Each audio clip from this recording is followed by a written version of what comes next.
जनपद मैनपुरी के circuit house में प्रत्येक शनिवार की भांति लोगों की समस्या सुनते आज भी पहुंचे, जहां उन्होंने लोगों की समस्याएं सुनी और वहां मौजूद क्षेत्राधिकारी कोतवाली इंस्पेक्टर कुछ समस्याओं का निस्तारण करने के कड़े निर्देश दिए। इसके बाद में मीडिया, जहां उन्होंने अखिलेश यादव के बयान भारतीय जनता पार्टी के लोग जहां भी जमीन देखते हैं कब्जा करने लगते हैं, जिसका पलटवार करते हुए उन्होंने कहा, हमें लगता है कि अखिलेश जी को अपनी पुरानी बातें 12 से 17 वाली याद आने लगी है, क्योंकि 12 से 17 में वो यही सब करते थे। जमीनों पर कब्जे, चौथ वसूली, हर जगह का एक तथागत सीएम जुल्म, जास्ती, अत्याचार तभी तो निपटे थे। उसी का परिणाम उत्तर प्रदेश की जनता ने देते हुए भारतीय जनता पार्टी को प्रचंड बहुमत की सरकार बनाने का काम इन्हीं सब कारणों से हुआ था।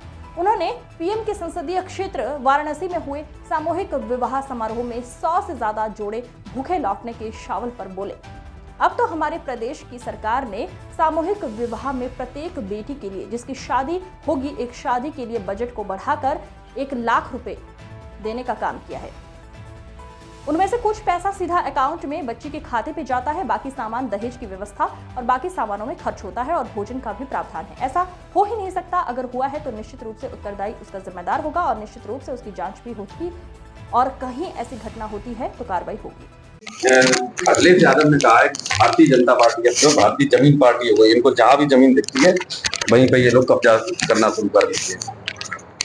हमें लगता है अखिलेश जी को अपनी पुरानी बातें 12-17 वाली याद आ गई है। वही चीज उन्हें याद आ रही है क्योंकि 12 से 17 में यही सब हुआ था। जमीनों पे कब्जे, चौथ वसूली, हर जिले का एक तथाकथित सीएम, जुल्म, जाति, अत्याचार, गुंडई, उसी तभी तो निपटे थे।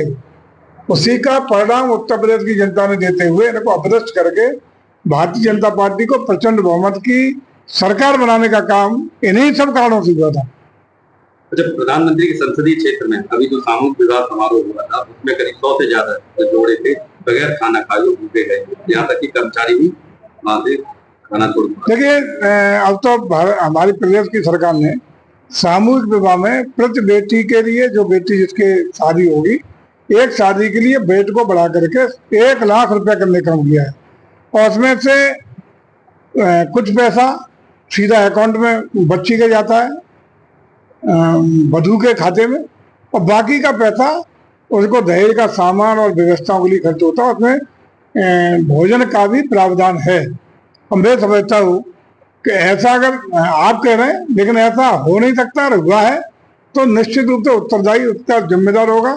अगर आपने कहा है तो निश्चित रूप से उसकी जांच भी हो रही होगी और ऐसे अगर कोई घटना होगी तो कार्रवाई भी होगी। नहीं तो उसमें कार्रवाई भी होगी, क्योंकि इसमें सारा प्रावधान है खर्चे के लिए, उसका दावत के लिए, उसको दहेज का सामान के लिए, उसके अकाउंट, सारा चीज बाइफरकेट है अलग अलग। अगर किसी ने ये गुस्ताखी की है तो निश्चित रूप से उसकी जांच भी हो रही होगी स्थानीय स्तर पे और कार्रवाई भी 100%